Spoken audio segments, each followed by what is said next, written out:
Assalamualaikum warahmatullahi wabarakatuh. Bismillahirrahmanirrahim. Alhamdulillahi rabbil alamin. Nahmadullaha ta'ala wa nashkuruh wa nusalli wa nusallimu ala sayyidina Muhammadin alladhi ballagha wa adda al-amanah wa nasaha bihi al-ghummah biiznillah hatta ataahu al-yaqin wa ala alihi wa sahbihi ajma'in. Subhanaka la ilma lana illa ma innaka antal alimul hakim. Rabbi shrah li sadri wa yassir li amri wahlul 'uqdatam min lisani yafqahu qawli, amma ba'd. Fa inna asdaqal hadithi kitabullah wa khairal hadyi hadyu Muhammadin sallallahu wa syarrul umuri muhdatsatuha wa kullu muhdatsatin bid'ah wa kullu dalalatin finnar, thumma amma ba'd. Tuan-tuan dan puan-puan yang dirahmati Allah, pada hari ini kita akan menyambung bacaan kita pada muka surat 42. Pada muka surat 44 daripada kitab Makanatus Sunnah An-Nabawiyah karangan Dr. Omar bin Muslih Qala Syekh hafizahullah sallallahu alaihi wasallam, ba'da wafatihi yakunu bil qalbi wa bil lisani wa bil jawarih. Menta'zimkan Nabi sallallahu alaihi wasallam, iaitu mengagungkan Nabi sallallahu alaihi wasallam selepas kewafatan baginda, boleh dilakukan lisan dan anggota tubuh. Amma ta'zimuhu bil qalbi, menta'zimkan, mengagungkan Nabi sallallahu alaihi wasallam qalbi, dengan hati, ialah fa'tiqadu annahu abdullahi wa rasuluh wa taqdimu mahabbatihi ala kulli ahadin wal iktharu min dhikrihi wastish'aru haibatihi wa jalalatu qadrihi wa mahasinihi wa mahasinihi wa makanatihi. Membesarkan Nabi sallallahu alaihi wasallam dalam hati ialah dengan pertama sekali beriktikad bahawa Nabi Muhammad alaihi wasallam merupakan Abdullahi wa Rasuluh. Terdapat dua sifat yang disifatkan kepada Nabi sallallahu alaihi wasallam di sini. Pertama sifat Abdullah, yang kedua Rasuluh. Dan pangkat Abdullah merupakan pangkat yang perlu ditiru oleh seluruh umat Nabi Muhammad sallallahu alaihi wasallam, dan pangkat wa rasuluhu merupakan pangkat khas. Nabi sallallahu alaihi wasallam merupakan Abdullah, hamba Allah Subhanahu wa taala yang sempurna, dan hamba di sini maksudnya hamba yang khusus. Kerana dalam kalau kita lihat kepada erti hamba, ada hamba yang secara khusus, ada hamba secara umum. Hamba umum ialah seluruh makhluk Allah Subhanahu wa taala. Semua makhluk Allah, mereka adalah hamba umum atau dipanggil sebagai hamba secara paksa. Semua hamba Allah, siapapun mereka, mereka adalah hamba Allah. Sama ada mereka tunduk atau tidak dengan perintah Allah Subhanahu wa taala, mereka adalah hamba Allah Subhanahu wa taala. Sama ada mereka Allah ataupun tidak, mereka tetap hamba Allah. Hamba Allah secara paksa tidak mengandungi sebarang kemuliaan. Ianya berkaitan dengan ketetapan Allah Subhanahu wa taala, kerana selain Allah adalah hamba Allah Subhanahu wa taala. Manakala hamba yang menjadi pujian terhadap Rasulullah sallallahu alaihi wasallam dan menjadi tuntutan untuk umat Islam supaya meniru, mencontohi baginda sallallahu alaihi wasallam dalam sifatnya, ialah Abdullah secara khusus. Hamba secara khusus artinya hamba Allah dengan melaksanakan tanggungjawab sebagai kedudukannya. Seperti mana disebutkan Ibn Qayyim rahimahullah, dipanggil sebagai hamba pilihan. Hamba Allah ada dua menurut Ibn Qayyim. Pertama, hamba paksaan, iaitu semua makhluk Allah Subhanahu wa taala. Yang kedua, hamba secara rela, iaitu hamba yang orang-orang yang menghambakan diri kepada Allah Subhanahu wa taala. Rasulullah sallallahu alaihi wasallam di sini disifatkan dengan dua sifat. Sifat Abdullah, sifat wa rasuluhu, Rasulullah. Sifat Abdullah boleh dicontohi. Jadi kita perlu yakin mentakzimkan Nabi sallallahu alaihi wasallam dengan meyakini Nabi sallallahu alaihi wasallam merupakan orang yang paling agung sifat penghambaannya kepada Allah Subhanahu wa taala. Ibadah Nabi adalah ibadah yang paling agung. Kedudukan Nabi kedudukan yang paling agung. Segala sifat kesempurnaan pada hamba yang merupakan sifat-sifat terpuji yang ada pada sifat yang disifatkan sebagai hamba, ianya dimiliki oleh Rasulullah sallallahu alaihi wasallam. Jadi tatkala kita ingin mencari, tidak ada role model dan contoh tauladan yang lebih besar daripada tauladan yang ditunjukkan oleh Rasulullah sallallahu alaihi wasallam. Sifat yang kedua, wa rasuluhu. Rasuluhu merupakan anugerah Allah Subhanahu wa taala kepada Rasulullah sallallahu alaihi wasallam yang telah menyempurnakan sifat penghambaannya. Sifat Rasulullah tidak dapat ditiru. Nanti makhluk ataupun umat Nabi Muhammad sallallahu alaihi wasallam tidak dituntut untuk meniru Nabi dalam sifat kerasulannya, kerana baginda merupakan penutup segala rasul. Yang perlu ditiru ialah sifat Abdullah. Jadi apa yang perlu kita lihat, sebab itulah dalam ayat-ayat tatkala Allah memuji Nabi sallallahu alaihi wasallam, Allah puji dengan sifat abdun sebelum rasul, kerana abdun itu sifatnya lebih luas dan sifatnya itu mengandungi kemuliaan yang boleh dicapai oleh manusia yang lain. Seperti dalam surah Al-Isra, Allah Subhanahu wa taala berfirman, Subhanalladzi asra bi'amrami ilal masjidil aqsa alladzi barakna hawlahu linuriyahu min ayatina. Allah Subhanahu berfirman, Subhanalladzi asra bi'abdihi. Maha suci Allah Subhanahu wa taala yang mengisrakan, jadi Allah sebut, Allah memperjalankan hambanya, Allah menisbahkan kalimah hambanya, iaitu hamba Allah Subhanahu wa taala, nya itu kembali kepada Allah. Penisbahan itu merupakan suatu tasyrif. Hamba yang dimaksudkan itulah hamba dalam sifat hamba yang khusus, atau dinamakan sebagai hamba secara rela, atau kita namakan sebagai orang yang menghambakan diri kepada Allah Subhanahu wa taala. Sebab itu dalam bahasa akan jumpa dua perkataan ta'zim. Satu, ta'zimullah, ta'zimu hukukillah, menta'zimkan hak Allah. Yang kedua, kita cerita dalam bab ta'zimu Rasulullah sallallahu alaihi wasallam, menta'zimkan Rasulullah sallallahu alaihi wasallam. Menta'zimkan Allah Subhanahu wa taala dengan menta'zimkan Allah dan menta'zimkan Rasulullah merupakan dua perkara yang berbeza. Menta'zimkan Allah Subhanahu wa taala merupakan ta'zim yang mutlak, yang dinamakan sebagai ta'zimul dzulli wal khudu', ta'zim ibadah. Tatkala kita rukuk, kita baca Subhana Rabbiyal Azim. Subhana Rabbiyal Azim artinya Maha suci Allah Subhanahu wa taala yang maha agung. Jadi mengagungkan Allah Subhanahu wa taala dalam salat ataupun dalam beribadat merupakan ta'zim yang mutlak, yang dinamakan sebagai dengan istilah ta'zimuz dzulli wal khudu', iaitu kita hambakan diri kepada Allah Subhanahu wa taala dan kita Allah Subhanahu wa taala. Cara mentakzimkan Allah Subhanahu wa taala ini iaitu dengan tunduk, dengan takzimkan, iaitu dengan kita beribadah kepada Allah, meminta kepada Allah Subhanahu wa taala. Perkara ini hanya khusus untuk Allah Subhanahu wa taala dan haram ditujukan kepada selain Allah Subhanahu wa taala. Manakala yang kedua dinamakan sebagai yang kita bincangkan sekarang, iaitu ta'zim Rasulullah sallallahu alaihi wasallam, mentazimkan Nabi sallallahu alaihi wasallam. Ta'zimkan Nabi artinya kita ta'zimkan Nabi dengan istilah ta'zimul ittiba' wa ta'ah. Kalau kita betul-betul mengagungkan Rasulullah sallallahu alaihi wasallam, hendaklah kita taat kepada perintah Nabi sallallahu alaihi wasallam dan ittiba', iaitu mencontohi sunnah Nabi sallallahu alaihi wasallam. Kita tiru sunnah Nabi itu merupakan suatu ta'zim.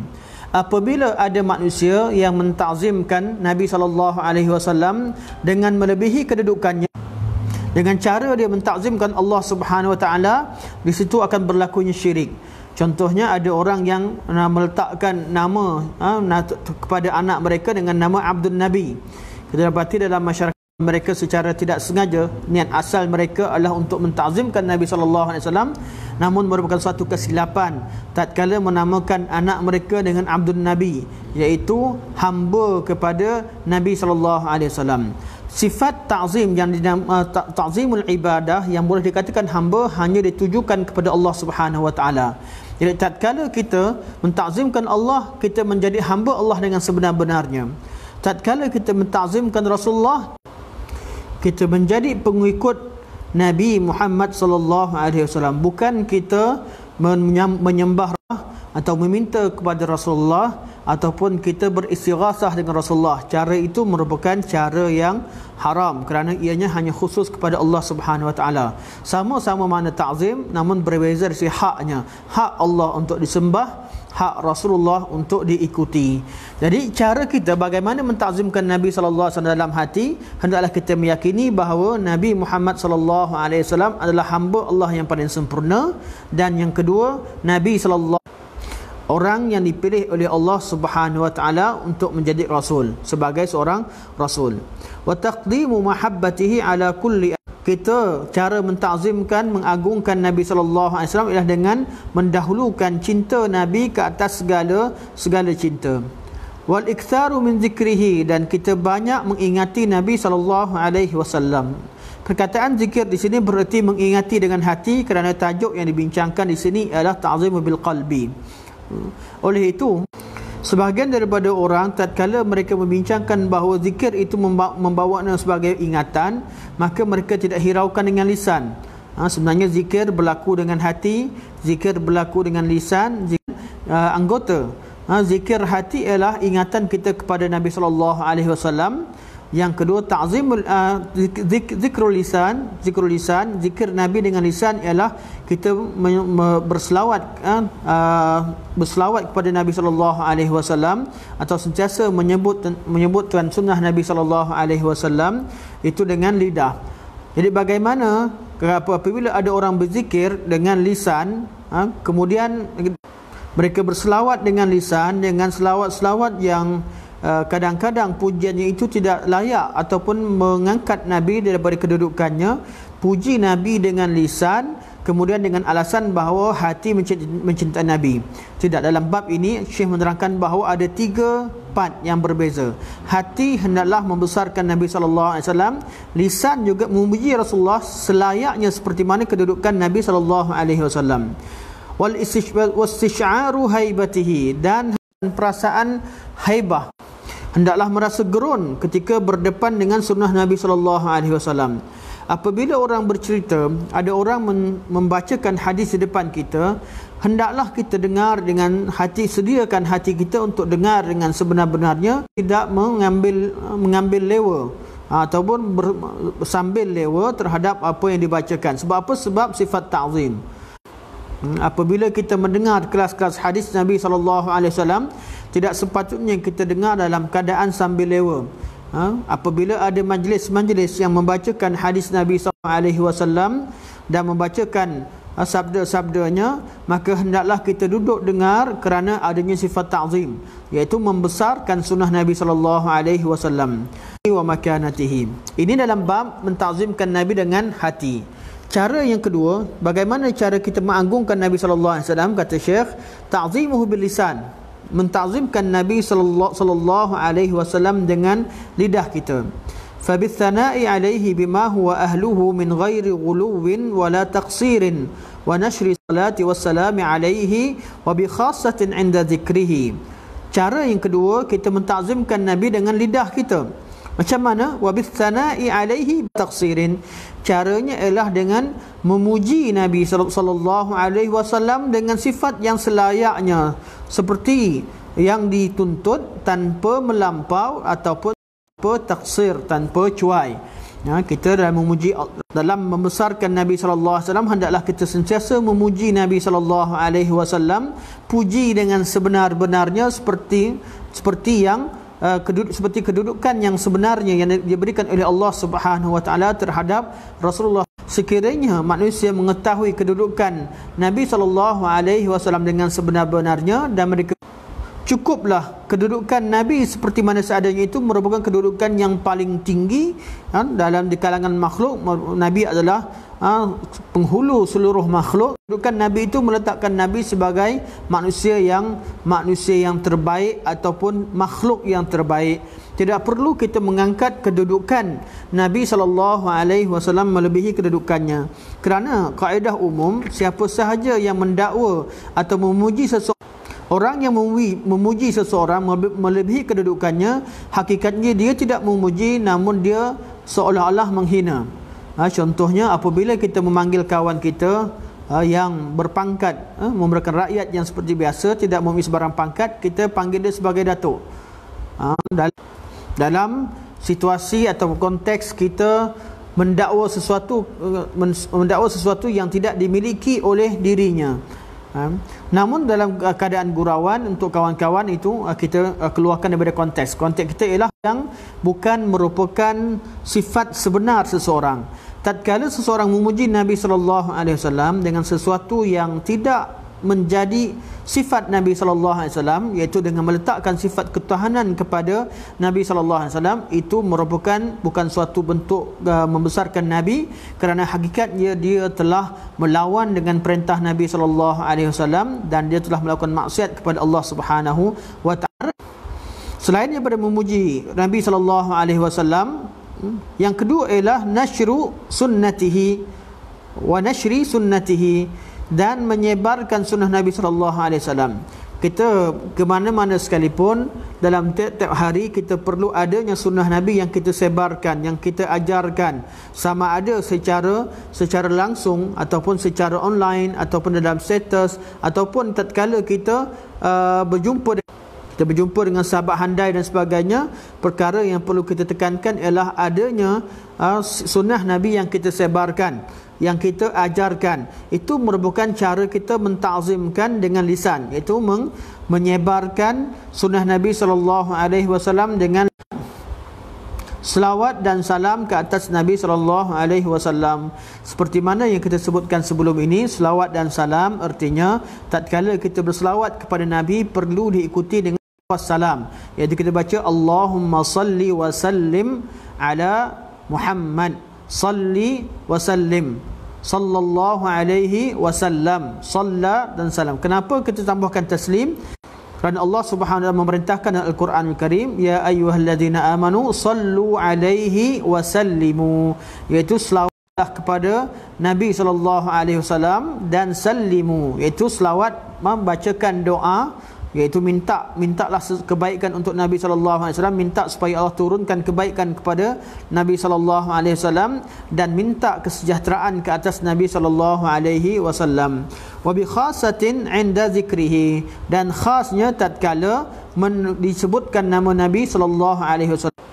Dalam kuliah kita hari ini, tiap-tiap kali saya menyebutkan nama Nabi sallallahu alaihi wasallam, tuan-tuan perlu baca selawat kepada Nabi sallallahu alaihi wasallam, kerana itu merupakan bentuk membesarkan sunnah Nabi sallallahu alaihi wasallam. Dan tatkala kita majlis-majlis ilmu yang membacakan hadis Nabi sallallahu alaihi wasallam, kita akan dapati bahawa majlis itu majlis yang dipenuhi dengan keberkatan. Kerana dalam satu majlis kita akan berselawat kepada Nabi sallallahu alaihi wasallam dengan selawat yang banyak dalam perkataan-perkataan kita. Sebab tu tidak ada majlis yang lebih mulia, majlis-majlis yang menyebutkan nama Nabi sallallahu alaihi wasallam dan diikuti dengan selawat kepada baginda. Begitulah caranya ketika kita membesarkan Nabi sallallahu alaihi wasallam dengan lidah kita. Ketiga, kata Syekh, dan manakala mentazimkan Nabi sallallahu alaihi wasallam dengan anggota tubuh, ialah dengan fabil amali bi syari'atihi wat ta'assi bi sunnatihi wal akhdhi bi adabihi wa nusrati sunnatihi wad difa'i anha, iaitu dengan mengamalkan syariat Nabi sallallahu alaihi wasallam, syariat yang dibawa oleh Nabi sallallahu alaihi wasallam. Bagi orang yang mengamalkan sesuatu di luar pada syariat Nabi sallallahu alaihi wasallam, sesungguhnya dia tidak mentazimkan Nabi sallallahu alaihi wasallam. Orang yang mengatakan bahawa tidak sesuai dengan keadaan semasa, ataupun dia mendakwa bahawa adanya ilmu yang lain yang lebih mulia daripada ilmu yang dibawa oleh Rasulullah sallallahu alaihi wasallam, seperti orang-orang yang melampau di kalangan ahli yang mendakwa bahawanya adanya ilmu laduni yang mereka dapati daripada Allah Subhanahu Wa Taala secara langsung tanpa melalui Nabi sallallahu alaihi wasallam. Adanya amalan-amalan yang mereka dapati daripada Allah Subhanahu Wa Taala secara langsung tanpa melalui jalan Nabi sallallahu alaihi wasallam. Sesungguhnya kalau wujud dakwaan tersebut, ketahuilah itu adalah punca kesesatan yang utama dan perlu kepada mereka bahawa apa yang mereka faham itu salah.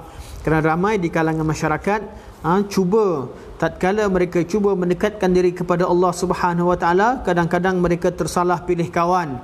Kerana tersalah pilih kawan, maka tersalah pilih guru. Akhirnya mereka cuba mendekatkan diri kepada Allah Subhanahu Wa Taala dengan cara selain daripada cara yang ditunjukkan oleh Rasulullah sallallahu alaihi wasallam. Sebab tu bagaimana mengamalkan sunnah Nabi sallallahu alaihi wasallam dengan anggota ialah dengan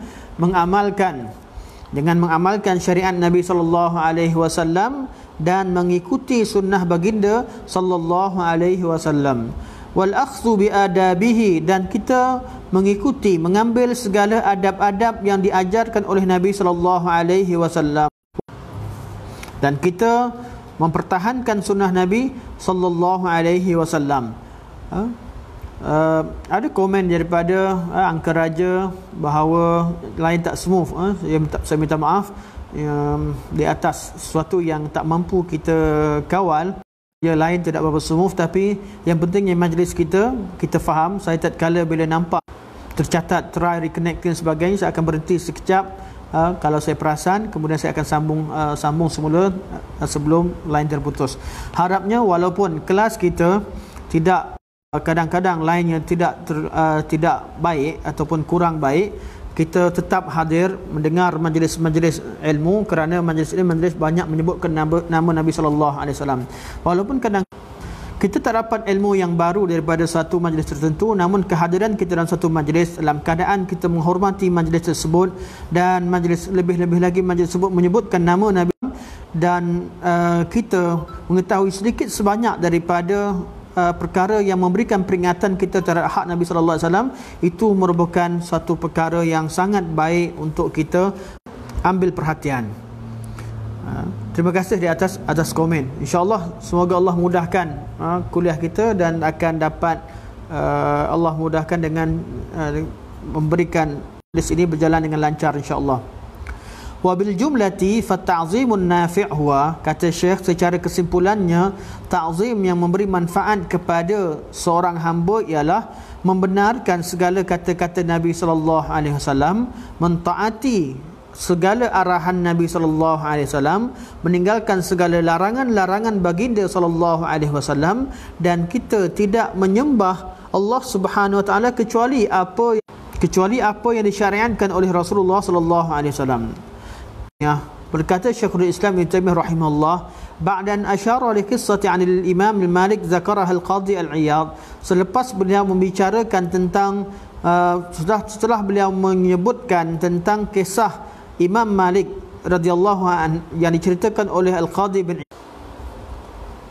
Kerana Imam Malik rahimahullah ketika beliau ingin membacakan hadis, ketika ada orang datang meminta atau ingin bertanya tentang hadis, dan Imam Malik duduk, akan berpakaian dengan pakaian yang sempurna dan duduk, kemudian beliau membicarakan ataupun menyampaikan hadis Nabi sallallahu alaihi wasallam. Kisah Imam Malik ini dikomen oleh Syekhul Islam Ibn Taimiyah rahimahullah. Beliau berkata, wa inna ma dzakaraha fi siyaqi anna hurmatan nabiyyi ba'da mautihi wa tawqirihi wa ta'zimihi lazim kama kana halu hayatihi. Kenapa Imam Malik buat begitu? Kerana sesungguhnya penghormatan ataupun menghormati Nabi sallallahu alaihi wasallam selepas kematian baginda dan mengagungkan baginda itu suatu perkara yang lazim, perkara yang wajib.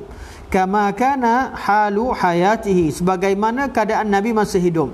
Sebagaimana kita tatkala kita bercakap dengan Nabi SAW ketika baginda masuk, sebagaimana sahabat berbicara dengan Nabi SAW dengan penuh adab ketika baginda hidup, begitu juga bagi orang-orang yang kemudian selepas yang orang-orang yang hidup kemudian SAW, tatkala mereka membacakan hadis Nabi SAW, hendaklah mereka membacakan dalam keadaan seolah-olah Nabi Muhammad SAW hidup dan mendengar apa yang dibaca. Kalau sifat ta'zim ni hadir pada hati orang-orang yang beriman, maka tidak tergamak seorang beriman itu akan mengeluarkan satu hadis yang tidak diperkatakan oleh Nabi SAW, kerana dia telah mengatakan sesuatu yang tak dikatakan Nabi, seolah-olah dia bercakap, dia berdusta di atas Nabi, di depan Nabi SAW. Ataupun kalau seseorang itu dia bercakap dengan keadaan dia menghadirkan perasaan mentazimkan Nabi SAW, dia tak akan mengajarkan hadis Nabi SAW dalam keadaan tidak adanya suatu penghormatan. Kita tidak mengatakan bahawa wajib, perkara ini wajib. Wajib artinya mesti ketika baca hadis mesti keadaan wudu, keadaan berwudu, berpakaian sempurna dan juga duduk dan sebagainya. Tidak wajib, namun merupakan suatu kesempurnaan dan adab yang ditunjukkan oleh ulama-ulama salaf, merupakan sebahagian daripada sifat mentazimkan Nabi SAW, tidak melebihi kedudukannya dan ia tidak melampau. Kalau kita ada kawan kita tatkala nak belajar ilmu hadis atau dia nak buka hadis, ada orang yang sambil baca hadis, sambil dia baring, sambil dia sambil lewat, sambil bercakap sebagainya, okey, dia baca. Kita katakanlah haram, tapi kita katakan bahawa perkara itu ialah perkara yang kadang-kadang menyanggahi adab. Kadang-kadang dikatakan tidak beradab apabila dia melibatkan soal hati, iaitu timbul daripada hati yang tidak mentakzimkan sunnah Nabi SAW. Ada orang yang bila nak baca hadis dia pergi berwudu, dia pakai pakaian sempurna dan dia duduk. Itu bukan suatu perkara yang melampau, kerana perkara yang umum, adab-adab umum bila baca hadis atau belajar, hadir dalam majlis dalam keadaan dan memerhatikan sunnah Nabi SAW dengan sebenarnya, itu merupakan adab yang diajarkan dan tidak dikatakan sebagai ghulu ataupun melampau. Wa dzukira su'ila an Ayyub As-Sakhtiyani faqal. Imam Malik ditanya tentang Al-Imam Ayyub As-Sakhtiyani. Untuk pengetahuan tuan-tuan dan puan-puan, Imam Malik pada awalnya tidak mengambil hadis daripada, tidak menjadikan Ayyub As-Sakhtiyani sebagai guru beliau untuk diambil salah seorang daripada guru beliau dalam meriwayatkan hadis. Namun Imam Malik berkata di dalam hadis Nabi, dalam kata-kata beliau kata, ma haddatsukum an ahadin illa wa ayyubu afdal minhu. Aku tidak menyampaikan hadis kepada salah seorang pada kalian bahawa Ayyub As-Sakhtiyani ialah orang yang paling afdal di kalangan mereka. Dan beliau berkata lagi, wa hajja hajjataini fakuntu armuquhu fala asma' minhu. Dan Ayyub telah berhaji 2 kali dan dahulunya aku tidak mengambil hadis daripadanya, kecuali ghaira annahu kana idza zakara an-nabiy sallallahu alaihi wasallam baka hatta arhamah. Satu hari beliau membaca hadis Nabi SAW, beliau menangis sehingga aku merasa rahmat, merasa kasihan terhadap beliau. Falamma ra'aitu minhu ma ra'aitu wa ijlaluhu lin Nabi SAW katabtu anhu. Tatkala dan bagaimana beliau sangat mengagungkan sunnah Nabi SAW, aku menulis hadis daripada beliau. Sifat Ayyub yang membesarkan hadis Nabi SAW, dia merupakan orang yang sangat berhati-hati dalam menyampaikan hadis. Maka dengan sifat, kerana kita tahu bahawa Imam Malik adalah orang yang sangat ketat memilih guru, orang yang sangat mengambil berat terhadap pemilihan guru. Jadi guru yang diambil adab daripada, tak kala melihat bagaimana ketika menyampaikan hadis Nabi sallallahu alaihi wasallam, perkara itu menjadi sesuatu yang menarik perhatian Imam Malik. Tatkala Imam Malik mengambil ilmu daripada Ayyub, Imam Malik mendapati bahawa memang benar, selain daripada Imam Ayyub As-Sakhtiyani mempunyai adab yang sangat tinggi terhadap Nabi sallallahu alaihi wasallam, beliau juga memiliki ilmu yang sangat tinggi berkaitan dengan sunnah Nabi sallallahu alaihi wasallam. Wa qala Mus'ab bin Abdullah kana Malik. Mus'ab bin Abdullah merupakan salah seorang daripada anak murid Imam Malik. Beliau berkata, kana Malik idza zakara an-nabiyya sallallahu alaihi wasallam hani hatta yas'abu dhalika ala julasaihi. Imam Malik rahimahullah ketika menyebut nama Nabi sallallahu alaihi wasallam dalam majlis-majlis beliau, berubah warna wajah beliau, iaitu beliau menjadi sangat gerun, iaitu seolah-olah beliau berdepan dengan Nabi sallallahu alaihi wasallam. Wa yanhani, dan beliau baca dalam keadaan tunduk, hatta yas'aba dzalika ala julasaihi, sehingga kawan-kawan Imam Malik atau anak-anak murid yang berada di kelilingnya merasa kurang selesa. Faqila lahu yawman fi dzalika faqala, maka ada dikatakan kepada beliau, diberitahukan kepada beliau tentang perkara itu. Faqala, beliau berkata, lau ra'aitum ma ra'aitu lama ankartum alayya ma tarawun. Kalau kalian pernah melihat, takkan merasa pelik dengan apa yang ku lakukan. Laqad kuntu ara Muhammad ibn Munkadir wa kana sayyidul qurra la nakadu nas'aluhu an hadithin abadan illa yabki hatta narhamah. Dahulu aku melihat Muhammad bin Munkadir daripada seorang daripada tabi'in yang agung, anak murid kepada sahabat-sahabat Nabi sallallahu alaihi wasallam. Muhammad bin al-Munkadir al-Madani al-Qurashi, guru pada Imam Malik radhiyallahu an, dan beliau sayyidul qurra, merupakan sayyid kepada segala qurra di Madinah al-Munawwarah. Beliau berkata, tiap-tiap kali kami bertanya tatkala aku belajar dahulu, aku bertanyakan hadis, kami pelajar menanyakan hadis kepada tiap-tiap kali kami tanya, sudah pasti Muhammad bin Munkadir akan menangis dan juga merasa gerun dengan hadis Nabi SAW, sehingga kami merasa kesihan terhadap baginda. Itu cara bagaimana ulama salaf dahulu membacakan hadis. Dan kata Syekh lagi, walaqad kuntu ara Ja'far bin Muhammad wa kana katsirud da'abah wat tabassum fa idza dzukira 'indahu isfarra launuhu. Dan Imam Malik kata lagi, aku juga tatkala aku hadir dalam majlis Ja'far bin Muhammad. Ja'far Muhammad juga salah seorang daripada tabi'in. Wa kana katsirud da'abah wa tabassum. Sifat Ja'far Muhammad ni kalau dalam keadaan waktu lain suka bergurau dan banyak bersenyum, Fa idza dzukira 'indahu an-nabiy sallallahu alaihi wasallam isfarra launuhu. Namun apabila disebutkan nama Nabi sallallahu alaihi wasallam di sisi beliau, di sisi Ja'far bin Muhammad, akan berubahlah wajah Ja'far Muhammad menjadi kekuning-kuningan. Orang Arab kata isfarra launuhu, kuning artinya menjadi takut, wajah yang pucat. Wa ma ra'aituhu yuhaddithu an Rasulillah sallallahu alaihi wasallam illa ala taharah. Dan aku tak pernah melihat, ini Ja'far Muhammad As-Sadiq, aku tidak pernah melihat beliau membacakan hadis Nabi sallallahu alaihi wasallam kecuali dalam keadaan berwudu. Walaqad ikhtalaftu ilaihi zamanan fama kuntu arahu illa ala tahu. Berbolak-balik berjumpa dengan Ja'far bin Muhammad dalam masa yang lama, dan aku tidak bertemu beliau kecuali dalam ketiga keadaan. Artinya Imam Malik berguru lama dengan Ja'far bin Muhammad. Ja'far bin Muhammad guru pada Imam Malik. Imam Malik bin Muhammad, kecuali keadaan Ja'far itu berada dalam tiga keadaan. Imma musallian, sama ada beliau sedang salat, wa imma samitan, ataupun beliau dalam keadaan diam, senyap, wa imma yaqra'ul Quran, ataupun beliau membacakan Al-Quran. Wa la yatakallamu fima la ya'nihi wa kana minal ulama'i wal 'abbad allazina. Muhammad itu tidak bercakap sesuatu yang tidak bermanfaat, dan beliau merupakan sebahagian daripada ulama al-'ubbad. Dua sifat yang utama.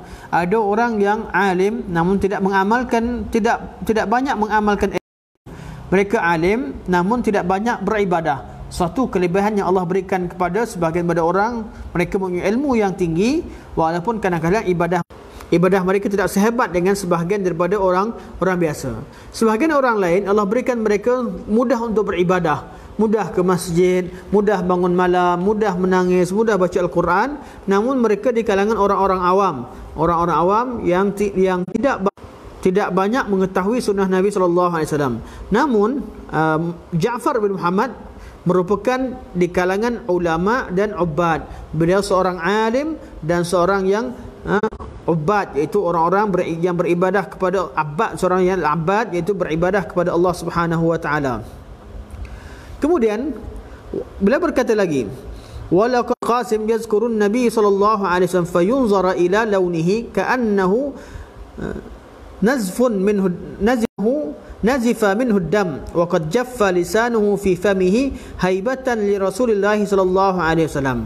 Kisah yang lain berkaitan dengan cara ulama salaf dahulu membesarkan hadis dan mengagungkan hadis Nabi sallallahu alaihi wasallam. Abdurrahman bin Al-Qasim ialah anak murid kepada Imam Malik yang utama, yang menulis kitab Al-Mudawwanah Al-Kubra dalam mazhab. Menyebutkan nama Nabi sallallahu alaihi wasallam, bila dilihat wajah beliau berubah, seolah-olah darah terkeluar daripada mengalir darah daripada dirinya, iaitu wajahnya menjadi pucat.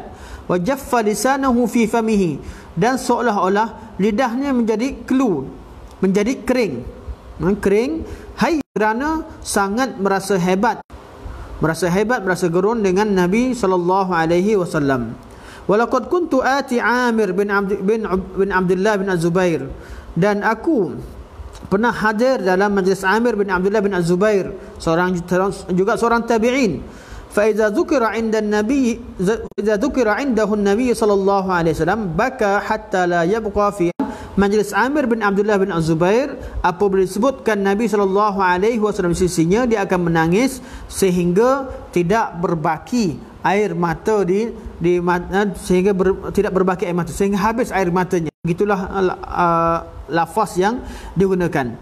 Dan banyak lagi contoh-contoh yang dibawakan bahawa ulama salaf dahulu bila disebutkan hadis, mereka membacakan hadis atau disebutkan hadis Nabi sallallahu alaihi wasallam, atau mereka mendengar nama Nabi sallallahu alaihi wasallam disebutkan di mana-mana sekalipun, mereka menghormati Nabi sallallahu alaihi wasallam, mengagungkan Nabi sallallahu alaihi wasallam, seolah-olah Nabi hidup di depan mereka, dan mereka akan rasa gerun dan hormat terhadap Nabi sallallahu alaihi wasallam kerana nama beliau disebutkan ataupun hadis Nabi dibacakan di depan mereka. Okey. Mabhas tsani, perbincangan yang kedua, masih dalam bab sunnah al-musyarrafah. Wal qabul wa taslim wa ridha bi kulli ma ja'at bih. Pertama, mentazimkan Nabi, pribadi Nabi. Yang kedua, bab yang dibincangkan sekarang ialah wajib mentazimkan sunnah Nabi, dan menyerahkan dan redha dengan apa yang dibawakan oleh Nabi sallallahu alaihi wasallam. Kata Syekh, wa inna min al-fardil lazim ala kulli muslim ta'zim sunnah wa talaqqiha bil qabul wal izan wat taslim wa adam mu'aradatiha bil uqul wal ara'i. Wajib kita mentazimkan sunnah Nabi sallallahu alaihi wasallam dan menerima segala sunnah Nabi sallallahu alaihi wasallam. Apa dalilnya? Adillatu ta'zim sunnah. Dalilnya qaulullah ta'ala, firman Allah Subhanahu wa ta'ala, fala wa rabbimuka fima shajara bainahum thumma la yajidu fi anfusihim harajan mimma qadaita wa yusallimu taslima. Dan demi Tuhanmu, fala wa rabbika, dan demi Tuhanmu, iaitu demi Allah Subhanahu wa ta'ala, mereka tidak katakan sebagai seorang yang beriman, hatta yuhakkimuka fima syajara bainahum, sehingga kamu sebagai hakim pemutus di atas perbalahan yang berlaku di antara mereka. Artinya, seorang yang berbalah, dua orang mukmin, dua orang muslim yang berbeza pandangan, ijtihad dalam suatu masalah, mereka hendak menjadikan Nabi sallallahu alaihi wasallam sebagai hakim. Ketika Nabi hidup, selepas Nabi wafat, kita menjadikan sunnah Nabi sallallahu alaihi wasallam sebagai pemutus terhadap percanggahan, pertelingkahan dan perbalahan yang berlaku di kalangan dua orang mukmin. Selepas kita semak hadis Nabi SAW dan mengetahui kebenaran melalui hadis Nabi, dan hadis Nabi lah yang memutuskan siapa yang benar, siapa yang salah. Allah kata, "Thumma la yajidu fi anfusihim harajan mimma qadaita wa yusallimu taslima." Kemudian tidak berbaki lagi dalam hati mereka perasaan tidak senang di atas apa diri kepada mereka menyerah terhadap apa yang diputuskan dengan sebenar-benarnya. Jadi bagi seorang mukmin yang berbeza pandangan dalam kehidupan harian kita, ketika kita berbicara tentang agama, kita akan dapati bahawa banyak pertelingkahan berlaku. Kita akan jumpa banyak pandangan, banyak pendapat, dan kita dapati bahawa tiap-tiap manusia mempunyai guru, tiap-tiap seorang pelajar mempunyai guru-guru. Semua mereka merupakan pelajar ilmu, penuntut ilmu, dan mereka semua mempelajari sunnah Nabi SAW. Namun manusia tetap manusia. Manusia tetap manusia. Kadang-kadang manusia betul, kadang-kadang dia salah. Kadang-kadang tatkala kita ada pihak yang berbeza daripada kita dalam suatu masalah, jangan terlalu cepat kita menghukumkan si fulan itu salah. Perlu kita lihat, perlu kita kaji apa yang kita amalkan, apa yang kita sampaikan, adakah betul atau salah. Bagaimana caranya? Hendaklah merujuk kepada sunnah Nabi SAW. Ketika kita menjadikan hadis Nabi SAW sebagai pemutus segala terhadap sesuatu yang kita perselisihkan, dan kita akan dapati bahawa kadang-kadang kebenaran itu berada di pihak kita, kadang-kadang berada di pihak yang berselisih. Saya sendiri pernah berlaku kadang-kadang perselisihan dengan orang yang paling dekat, dengan adik-beradik. Kadang-kadang berlaku perbezaan pandangan dengan isteri sendiri. Tatkala kita merujuk pada hadis Nabi SAW, kita kadang-kadang kebenaran bukan di pihak kita, walaupun kita yang bersalah, dan hadis Nabi menyokong pihak yang lain, hendaklah kita menjadikan hadis Nabi sebagai penghukum, dan kita terima apa yang disampaikan, dan hendaklah kita buang segala perasaan yang tidak. Betul, dalam ayat ini Allah Subhanahu wa taala sebelum menyatakan, menerangkan bahawa seseorang itu tidak akan beriman kecuali dia menjadikan Nabi sebagai hakim, Allah bersumpah dengan namanya. Allah suatu kata dengan lafaz fala wa rabbika, demi Tuhanmu. Allah bersumpah dengan nama Allah sebelum Allah beritahu bahawa demi Allah, demi Rabbmu, sesungguhnya mereka tidak dikatakan sebagai beriman sehingga mereka menghukumkan atau mereka menjadikan kamu sebagai hakim di atas pertelingkahan yang berlaku di antara mereka. Kata Syekh, fahaza iqsamu min Allah azza wa jalla bi rububiyyatihi li Muhammadin sallallahu alaihi wasallam ad-dallah 'ala al-'inayati al-khassah annahum la yu'minuna hatta yaj'aluka hakaman fi ma hasala bainahum min niza' wa tahkimihi sallallahu alaihi wasallam fi hayatihi birruju' ilaihi wa ba'da mautihi birruju' ila sunnatihi. Kata Syekh, Allah Subhanahu wa taala bersumpah dengan nama dan sifat rububiyahnya untuk Nabi Muhammad sallallahu alaihi wasallam, menunjukkan bahawa itu merupakan satu perhatian yang khusus yang diberikan oleh Allah Subhanahu wa taala tentang bab ini. Dan Allah memberitahu bahawa seseorang yang beriman tidak dikatakan beriman sehingga mereka menjadikan Nabi sallallahu alaihi wasallam sebagai hakim di atas perselisihan yang berlaku di antara mereka. Ketika hidupnya, Nabi SAW hendaklah dirujuk secara langsung, dan selepas kematiannya hendaklah dirujuk terhadap sunnah Nabi SAW. Thumma la yajidu fi anfusihim harajan mimma qadaita. Kemudian tidak berbaki dalam hati mereka suatu perasaan tidak senang di atas apa yang kamu hukumkan. Bila kita berselisih dengan kawan, dan kawan kita betul, dan apa yang pendapat kawan kita bersesuaian dengan sunnah, hati kita hendaklah gembira. Bukan kita merasa dengki bahawa kawan kita betul, kita yang salah. Kata Syekh dalam ayat ini, ketika syarahkan ayat ini, Syekh kata ayat thumma la yajidu fi anfusihim harajan mimma qadaita, kemudian mereka tidak merasakan sesuatu yang tidak elok dalam hati mereka selepas kamu hukumkan. Artinya yakni al-itminan war ridha bima qada bihi, iaitu merasa aman, merasa tenang dan aman dan redha dengan apa yang ditetapkan oleh Nabi sallallahu alaihi wasallam. Jadi kalau berlaku perdebatan pada zaman kita, kadang-kadang berlaku perdebatan, berlaku muzakarah dan sebagainya, dan sekiranya pihak yang membawakan hadis Nabi SAW dan menerangkan hujah-hujahnya berdasarkan dengan hadis Nabi dan ianya merupakan jelas bahawa pihak itu membawa kebaikan, hendaklah perkara itu diterima, walaupun kadang-kadang ianya datang daripada pihak yang berbeza pandangan dengan kita. Lepas tu kata Syekh lagi, fahadhihi syurutun thalathah la yatimul imanu illa biha. Berdasarkan kepada ayat ini ada tiga syarat yang wajib disempurnakan sehingga iman seseorang jadi sempurna. Pertama, tahkimur rasul. Bila berlaku perselisihan, macam mana nak lihat iman seseorang sempurna atau tidak? Pertama, tahkimur rasul sallallahu alaihi wasallam, menjadikan Nabi sebagai hakim. Sebab tu kalau kita berjumpa dengan orang yang tolak sunnah Nabi SAW, kita tidak perlu banyak berdebat dengan mereka, kerana mereka tidak membesarkan sunnah Nabi SAW. Yang perlu dilakukan ialah kita mentahzirkan mereka ataupun kita menjatuhkan kedudukan mereka apabila fahaman mereka dimuliakan oleh orang-orang yang jahil.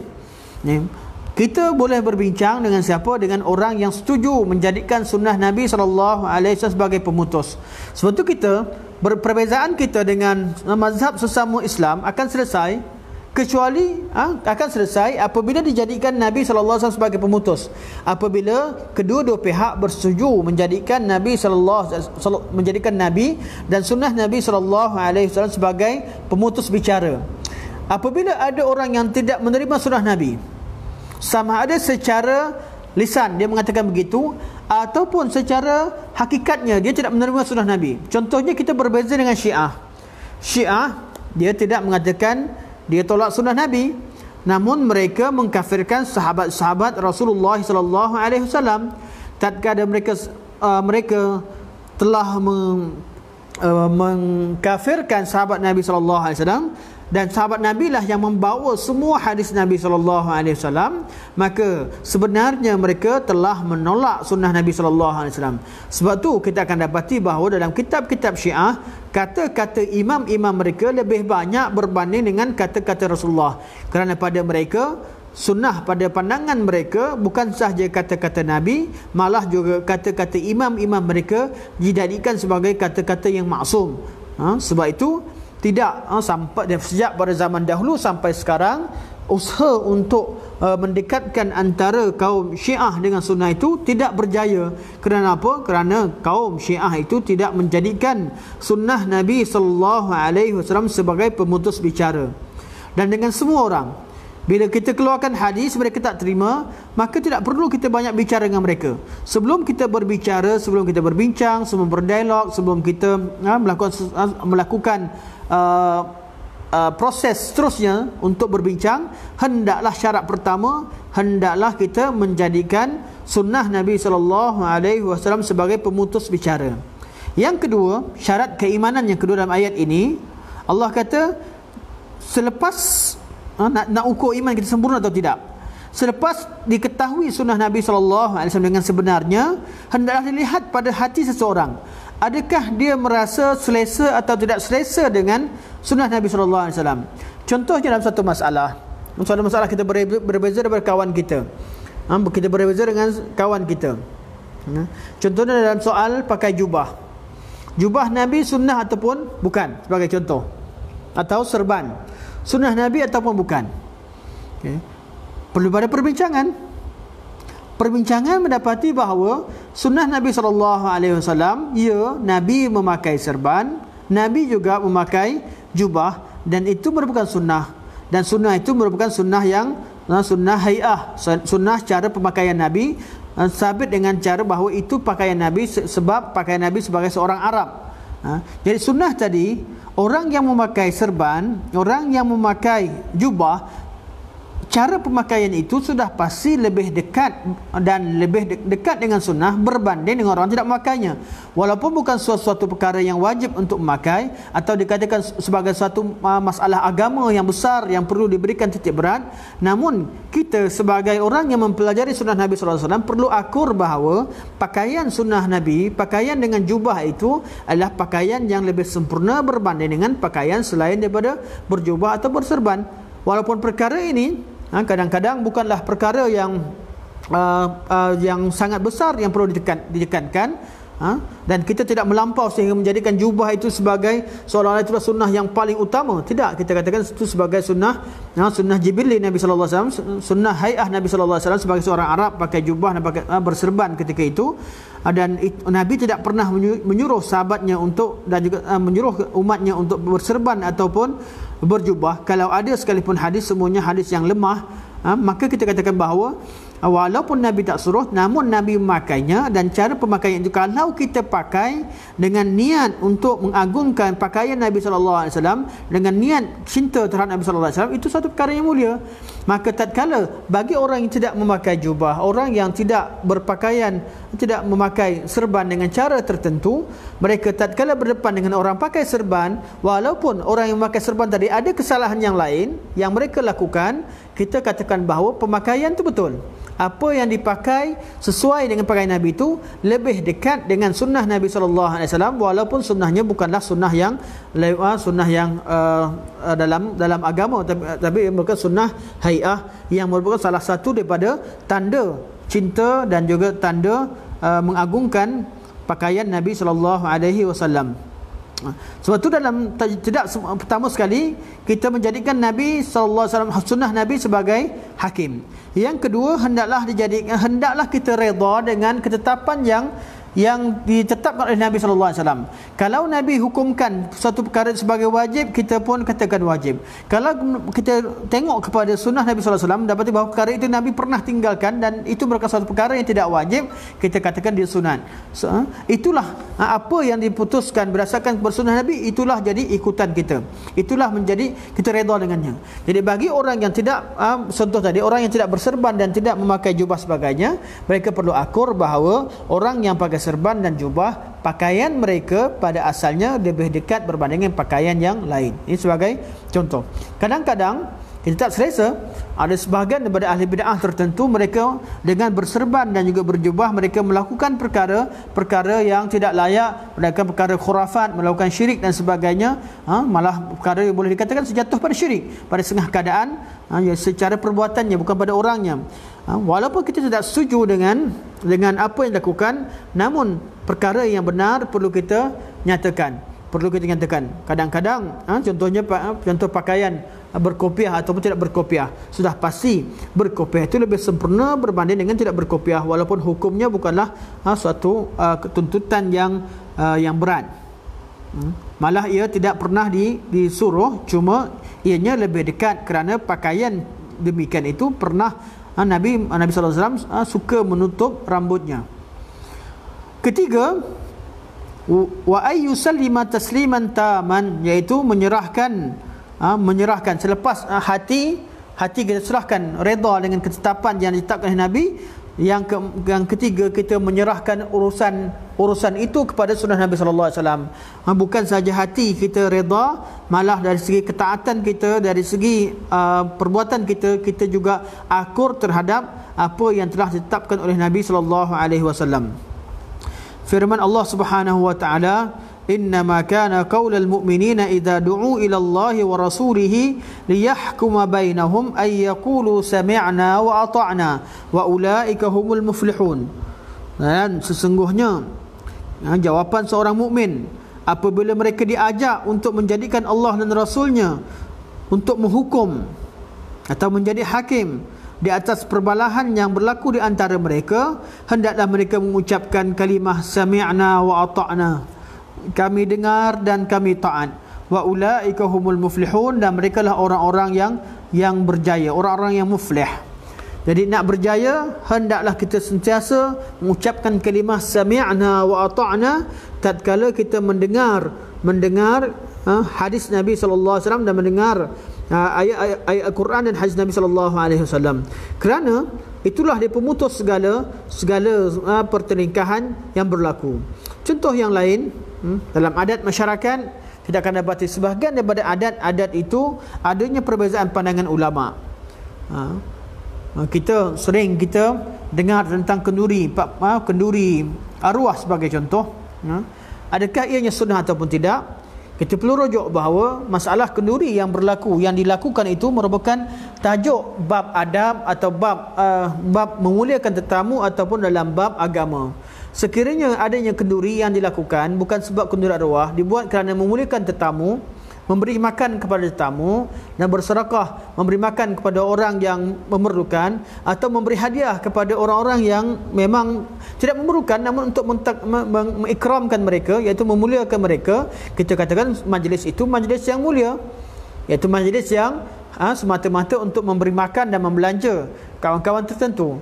Namun apabila suatu majlis dijadikan sebagai suatu upacara agama, suatu upacara ibadah yang merupakan sifat perkara ibadah itu merupakan sifat pengkhususan Nabi sallallahu alaihi wasallam, iaitu dijadikan bahawa majlis itu majlis yang khas untuk menghantarkan pahala atau dibacakan bacaan yang khas, keadaan demikian kita perlu rujuk kepada sunnah Nabi sallallahu alaihi wasallam.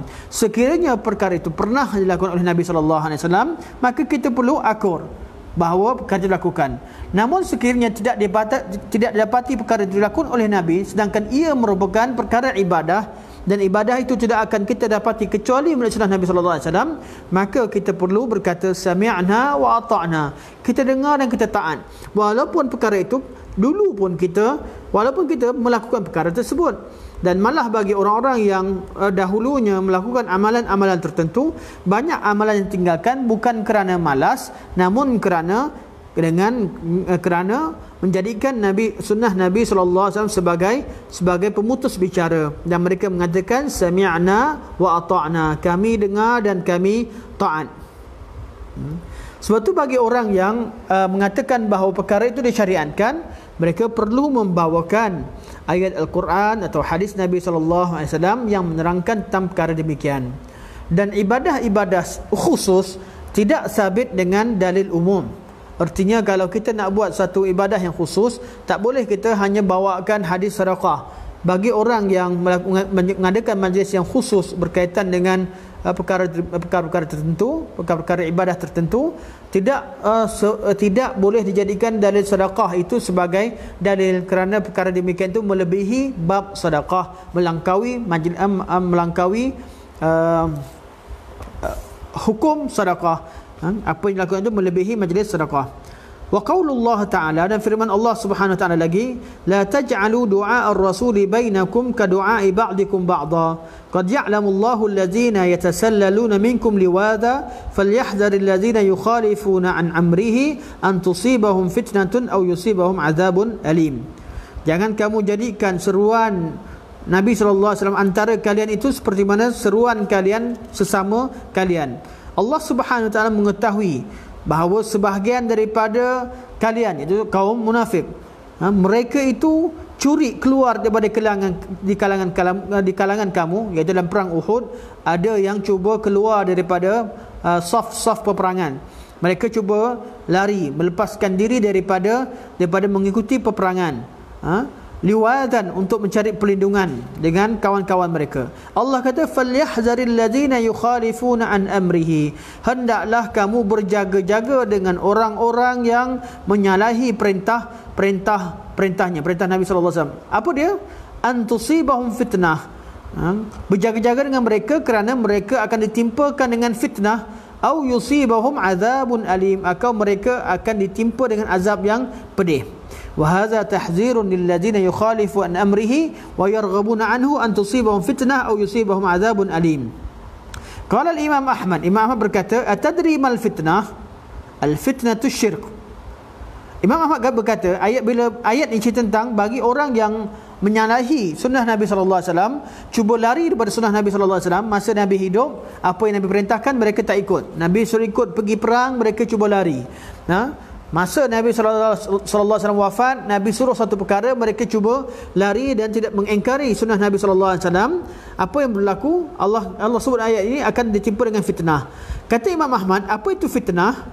Kata Imam Ahmad, kata al-fitnatu asyirku, fitnah adalah syirik. Jadi macam mana orang yang tak ikut sunnah Nabi boleh jatuh jadi syirik?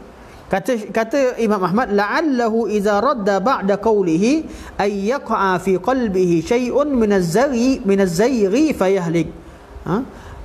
Apabila seseorang menolak sebahagian daripada kata-kata Nabi sallallahu alaihi wasallam, menolak sebahagian daripada hadis Nabi sallallahu alaihi wasallam, maka akan terjadinya satu titik hitam dalam hatinya sehingga menyebabkan dia berpaling. Jadi kalau ada orang yang, contoh ada orang yang solat sunnah Nabi, sunnah pertama ditolak, hadis Nabi ditolak satu hadis kerana faktor tertentu, mungkin faktor nak menang dengan kawan. Yang kedua, jumpa hadis Nabi lagi tolak, hadis ketiga tolak, hari keempat tolak, dengan sebab apa? Nak memenangkan kumpulannya sebagainya. Keempat tolak. Bila banyak sangat hadis yang ditolak, tiap-tiap penolakan tersebut akan menyebabkan punca dia tersesat daripada jalan-jalan yang benar. Akhirnya orang yang sentiasa dan tidak mengagungkan sunnah Nabi sallallahu alaihi wasallam dan menolak sunnah Nabi hanya dengan sebab yang lain, sama ada ingin menang dalam perdebatan atau ingin memenangkan kumpulannya, atau kerana sifat keegoan yang ada pada dirinya, atau dengan sebab ingin mendapatkan harta dan sebagainya, pelbagai sebab menolak sunnah Nabi, penghujungnya apa? Penghujungnya berkemungkinan dia boleh menjadi syirik, melakukan mungkin dia boleh meninggalkan agama ini.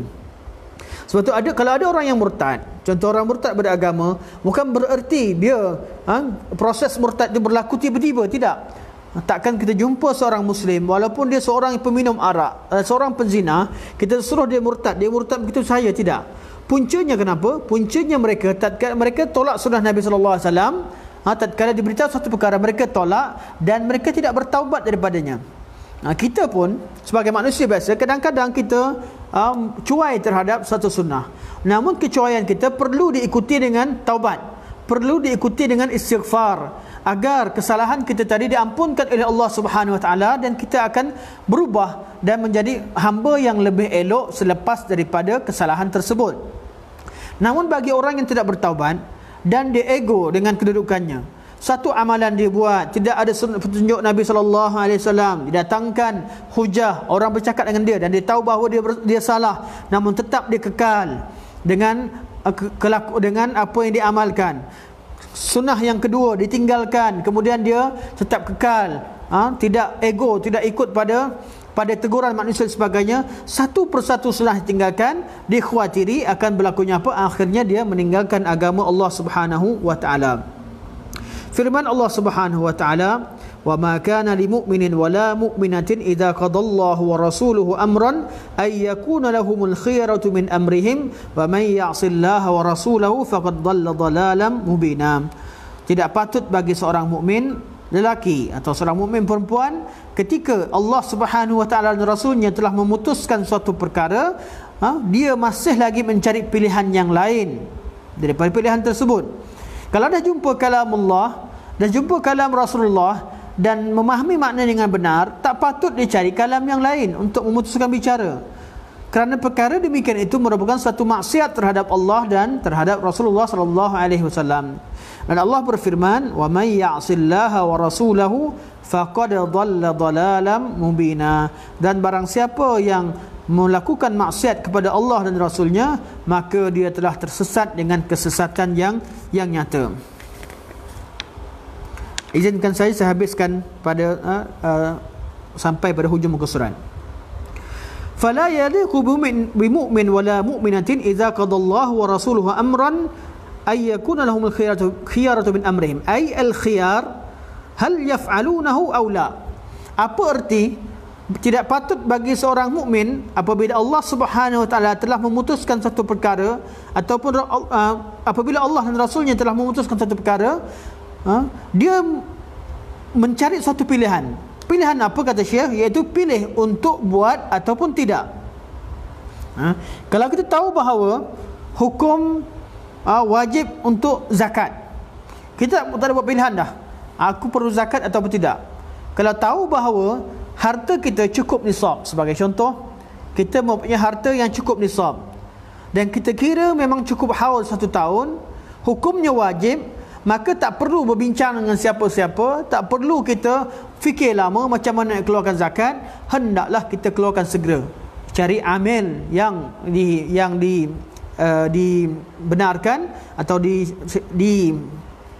tugaskan untuk mengambil zakat. Keluarkan zakat pada amil, kerana mereka adalah wakil kepada pemerintah, ataupun sekiranya ada keluarga, ada kawan-kawan yang rapat yang kita kenal memang memerlukan, kita keluarkan.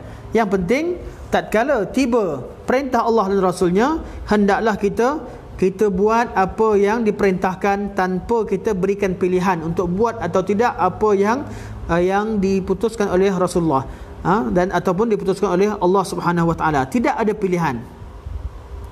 Dan daripada Abu Hurairah, firman daripada Abu Hurairah, sabda Nabi sallallahu alaihi wasallam, da'uni ma taraktukum fa inna ma ahlaka man kana qablakum kasratu su'alihim wa ikhtilafihim ala anbiya'ihim fa idza nahaitukum an shay'in fajtanibuhu wa idza amartukum bi shay'in fa'tu minhu mastata'tum, muttafaqun alaih.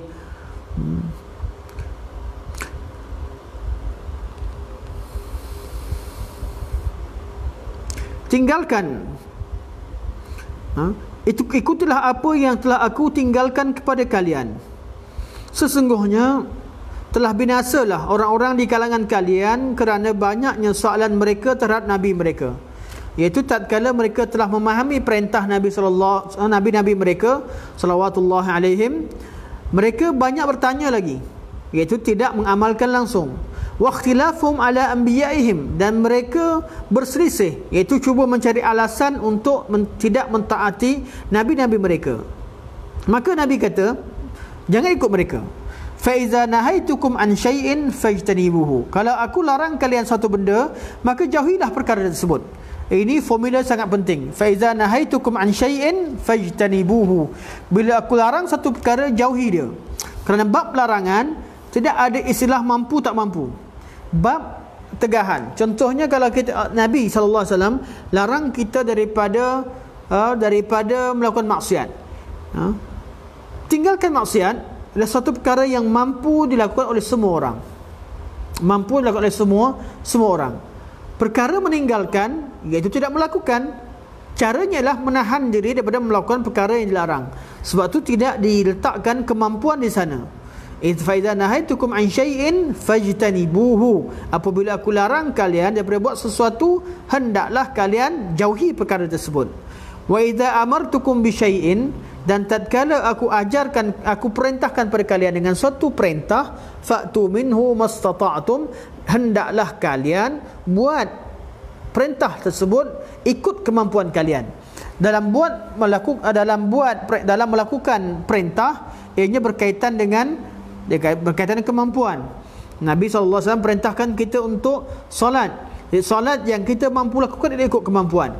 Solat Nabi dengan segala perkara kemampuan, artinya apa? Selagi kita mampu untuk taat dan buat seperti mana yang Nabi SAW perintahkan, kita buat. Namun tatkala adanya halangan, contoh kita sakit dan sebagainya, maka bolehlah kita solat berdasarkan kepada kemampuan yang ada pada kita. Dalam bab melakukan adanya had kemampuan, dalam bab meninggalkan tidak ada alasan atau tidak ada takyid dalam bab kemampuan, kerana semua orang mampu meninggalkan sesuatu yang dilarang. Contoh apa? Contoh syak rokok. Rokok ni perkara yang haram. Ana selalu buat contoh perkara rokok. Jadi macam mana caranya? Bagi perokok, tinggalkan rokok. Bagi yang belum merokok, jauhi, fajtanibuh, jauhi rokok, jauhi dadah, jauhi arak, jauhi tempat zina, jauhi segala perkara yang dilarang. Bagi orang yang telah terjebak, dia hendaklah jauhi. Cuma kadang-kadang proses untuk menjauhi itu mengambil masa, tapi hendaklah dia jauhi. Tidak bererti bahawa bila dia ada seseorang itu, dia contohnya dia perokok tegar, tidak bererti bila diketahui bahawa nak meninggalkan rokok itu satu perkara yang susah, bererti dia terus menerus merokok. Tidak. Bagi perokok, yang susah untuk tinggalkan rokok, maka hendaklah ditinggalkan. Cuma prosesnya mengambil masa. Jadi dalam bab tersebut, ianya tidak berkaitan dengan kemampuan. Kemampuan untuk meninggalkan apa yang Allah Subhanahu Wa Taala larang itu merupakan kemampuan untuk semua orang. Kerana apa? Segala perkara yang Allah larang ialah perkara yang tidak diperlukan oleh diri kita. Apa yang Allah larang kita daripada melakukannya ialah perkara yang kita tak perlu pun dalam hidup kita. Malah perkara itu memudaratkan. Tatkala proses untuk meninggalkan, contohnya orang yang isap rokok tak mampu tinggalkan secara keseluruhan, dia meninggalkan dengan cara mengurangkan sedikit demi sedikit, itu merupakan proses perintah Nabi meninggalkan rokok tersebut.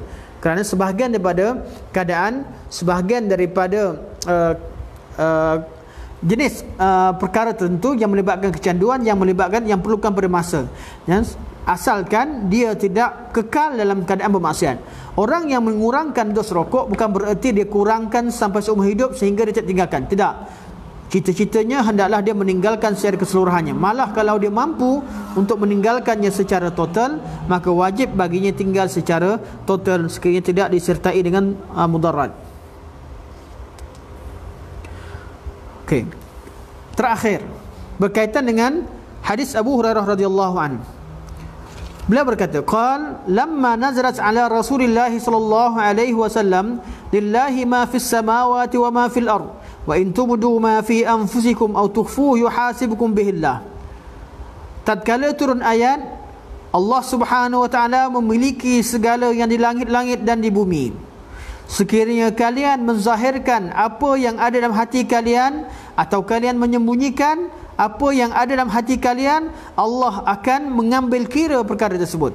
Artinya apa? Berlakunya apa yang ada dalam hati kita, apa yang ada yang kita zahirkan dengan mulut kita, dan apa yang ada dalam hati, kedua-duanya Allah ambil kira.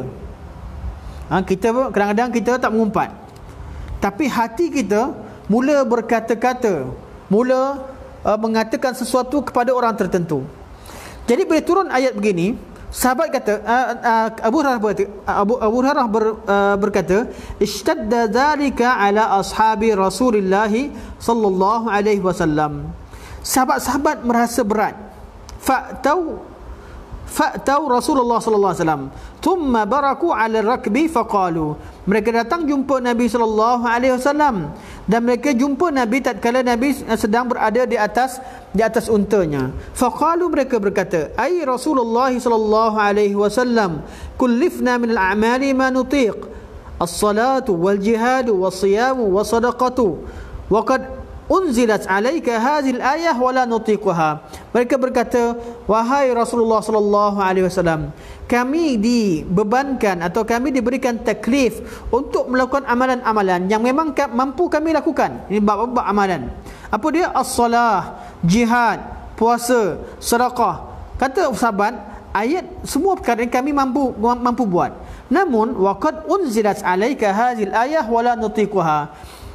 Namun ayat ini telah turunlah satu ayat yang kami tak mampu lakukan, iaitu berkaitan apa? Berkaitan dengan dosa-dosa hati, berkaitan dengan apa yang kita sembunyikan dalam hati. Kita tak nak mengumpat, tapi hati kita dah mengatakan sesuatu. Perkara itu merupakan perkara yang tidak mampu kita kawal. Satu perkara yang kita tidak mampu kawal. Apa Nabi kata? Qala Rasulullah sallallahu alaihi wasallam, aturiduna an taqulu kama qala ahlul kitab min qablikum sami'na wa asaina. Nabi bertanya, adakah kalian ingin mengatakan sebagaimana kata-kata ahli kitab sebelum kalian, sami'na wa asaina, kami dengar ayat Allah namun kami lawan? Mereka berkata, Nabi kata, bal qulu, bahkan kalian hendaklah berkata. Bila turun ayat begitu, ayat baru turun, lillahi ma fis samawati wa ma fil ard wa in tubdu ma fi anfusikum aw tukhfu yuhasibukum bihillah. Allah tahu segala yang di langit dan bumi itu milik Allah Subhanahu wa taala. Allah mengetahui segala yang kamu zahirkan dan segala yang tersembunyi dalam hati kamu. Nabi kata, bila dengar kata-kata demikian, hendaklah kalian berkata sami'na wa ata'na. Kami dengar dan kami taat. Walaupun kita rasa tak mampu kadang-kadang. Sebab apa? Kadang-kadang perintah Allah kita rasa tak mampu. Namun tatkala kita lihat betul-betul, dengar dan tunggu perintah Allah, kita ketahui bahawa Allah Subhanahu Wa Taala tidak akan memberikan taklif kecuali apa yang mampu. Sebab tu Nabi kata, bila turun ayat ni, sahabat tanya, adanya sesuatu perkara yang kami tak mampu buat, iaitu ayat ni kata semua yang ada dalam hati, sama ada yang kamu zahirkan atau yang simpan dalam hati, semua sekali yuhasibukum bihillah. Allah akan hisab. Allah akan kira nanti di hari kiamat. Allah akan ambil kira. Sahabat merasa berat. Nabi kata, walaupun Allah kata begitu, katakan sami'na wa ata'na. Ya Allah, ya Tuhanku, kami dengar, kami taat. Ghufranaka rabbana wa ilaikal masir. Pengampunanmu ya Allah yang kami minta, dan kamulah tempat kami kembali. Qalu, maka sahabat berkata, sami'na wa ata'na ghufranaka rabbana wa ilaikal masir. Bila Nabi perintahkan, sahabat berkata, kami dengar, kami taat, pengampunanmu ya Allah yang kami pinta, dan kamulah tempat kami kembali.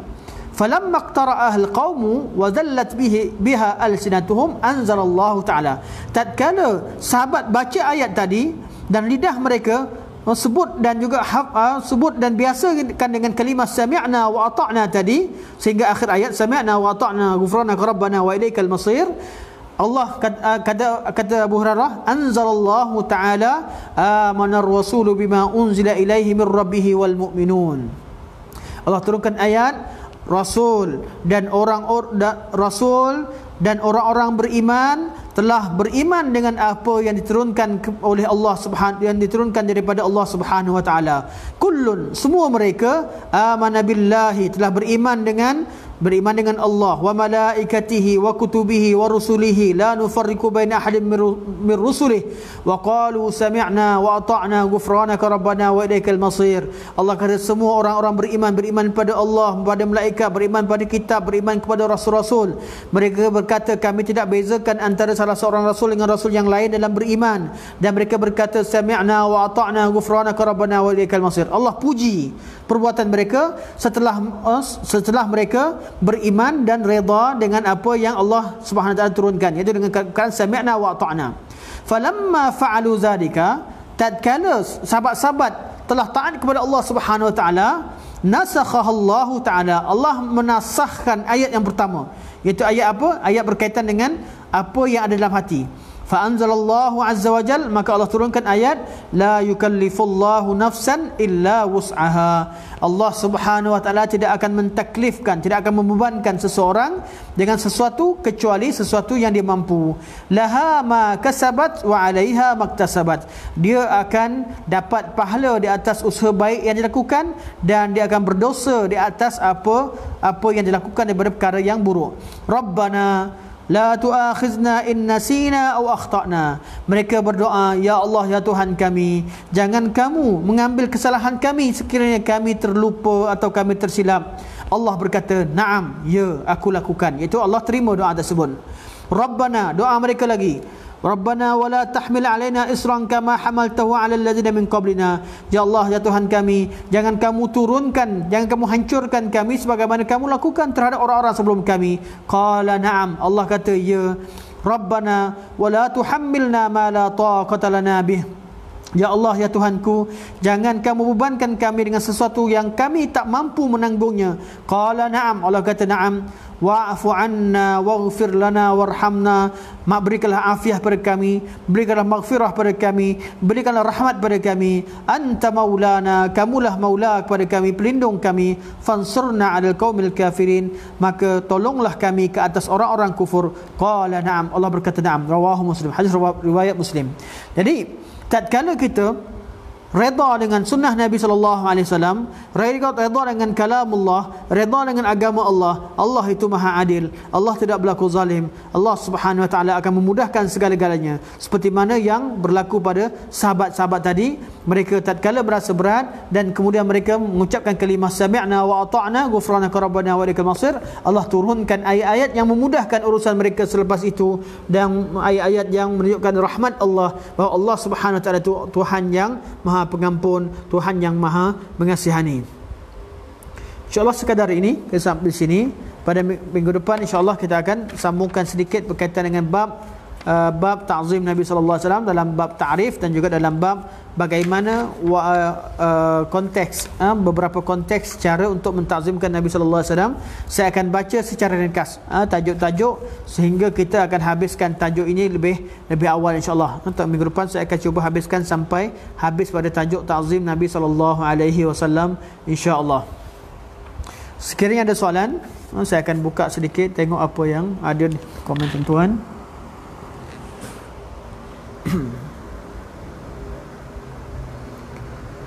Okey. Alhamdulillah, kalau yang Allah kita Allah mudahkan selesai. Pada peringkat awal tadi ada line yang terputus, namun setelah majlis kita berlangsung, Allah mudahkan urusan kita, walillahil hamd. Alhamdulillah. Wa jazakum khairan bagi yang mengucapkan jazakallah, dan terima kasih di atas perhatian yang diberikan oleh tuan-tuan dan puan-puan. Semoga Allah Subhanahu Wa Taala meridai majlis kita pada hari ini, dan Allah alam, kita akan bersiaran secara live begini sebagai bentuk ketaatan kita terhadap perintah dan berkurung sebelum ini, dan kemudian kita terus berjaga-jaga sekarang walaupun sebahagian tempat dah mula hadir kuliah. Ini perkara yang sangat penting yang ingin saya tekankan di hujung kuliah. Kita akan dapati bahawa sebahagian daripada masjid telah memulakan kuliah, sebahagian masjid yang belum memulakan kuliah, sebahagian daripada tempat majlis ilmu yang telah memulakan kuliah dan juga jemaah hadir, sebahagian tempat ilmu yang lain belum memulakan kuliah. Maka kita sebagai orang awam, secara umum, hendaklah kita mentaati segala polisi dan mentaati tuan rumah di segala tempat. Kerana sebahagian daripada orang, bila kita hadir di satu tempat yang ada tuan rumahnya, ada pihak pengurusannya, kita membantah pihak tertentu, atau kita mengatakan bahawa pihak tertentu tidak betul kerana masih lagi takut dengan masih lagi mengamalkan penjarakan sosial ataupun tidak membuka pusat pengajian mereka. Jadi dalam bab ini perlunya ada satu sifat utama yang pada diri kita, sifat taat pada pemerintah dan sifat taat kepada pihak pengurusan. Bab ini bab ijtihad. Bab ijtihad. Jadi bab ijtihad, tiap-tiap orang mempunyai kuasa ijtihad, mempunyai hak untuk berijtihad dan mempraktikkan apa yang dirasakan di tempat masing-masing. Sekiranya di masjid pemerintah kita masih lagi menetapkan bahawa adanya penjarakan sosial dan menghadkan bilangan tertentu, walaupun kita setuju atau tidak setuju, dalam bab ini kita perlu taat kepada pihak yang berkuasa, kerana perkara demikian itu merupakan salah satu daripada bab-bab maslahah umum yang perlu kita taat. Ia termasuk dalam bab mentaati Allah dan Rasulnya dan mentaati pemimpin di kalangan kalian. Kalau di rumah, kita di rumah atau kawan-kawan di ustaz di rumah, kita sebagai pihak tuan rumah di sana, maka tak ada masalah. Kita di rumah kita nak solat dekat, kita nak bersalaman dan sebagainya, kerana kita merasakan bahawa tidak ada lagi bahaya untuk ini. Itu ijtihad peribadi. Namun perlu kita ingat bahawa kalau ada orang berjaga-jaga dan kita tahu bahawa penyakit ini belum lagi habis sepenuhnya, perlu kita hormat pendirian tersebut dan jangan kita kritik, menyebabkan kadang-kadang kritikan tersebut menyebabkan berlakunya sedikit perasaan tidak sedap hati, terutama bagi pihak-pihak yang menguruskan, terutama bagi pihak ahli jawatan kuasa masjid yang menguruskan SOP tertentu, kemudian dikritik oleh jemaah. Kita tahu bahawa perkara ini ditetapkan dan pihak masjid perlu taat kepada ketetapan tersebut, dan juga sebahagian daripada setengah rumah kawan kita tidak menerima tetamu masih lagi tidak menerima tetamu oleh sebab takutkan perkara ini, maka kita perlu hormatkan pendirian tersebut. Jangan kita kritik, dan perkara ini tunggulah kalau masa berlalu, insya-Allah Allah akan angkat wabak ini daripada bumi ini, dan Allah akan mudahkan kita kembali hidup secara biasa. Jangan sampai kerana musibah yang sedikit ini akan menyebabkan hati-hati di kalangan kita menjadi jauh oleh kerana kritikan pedas sesama kita ataupun suatu cadangan yang dilakukan dengan cara yang tidak sepatutnya terhadap sahabat-sahabat kita yang menguruskan atau terhadap institusi tertentu dengan masjid atau AJK sebagainya, menyebabkan kita bergaduh. Jangan sampai musibah ini menyebabkan kita bermasam muka sesama kita. Semoga Allah Subhanahu Wa Taala jadikan pertemuan kita pertemuan yang manfaat, yang baik daripada Allah Subhanahu Wa Taala. Yang Maha kurang saya sendiri, mohon maaf di atas sedikit kelewatan. Semoga Allah terima amalan kita ini, amalan yang baik. Allah mengampunkan segala kesilapan kita, dan kita akhiri dengan kafaratul majlis. Subhanakallahumma bihamdika asyhadu an la ilaha illa anta astaghfiruka wa atubu ilaik. Wa sallallahu ala sayyidina Muhammad wa ala alihi wa sahbihi wa baraka wa sallam. Walhamdulillahi rabbil alamin. Wassalamualaikum warahmatullahi wabarakatuh.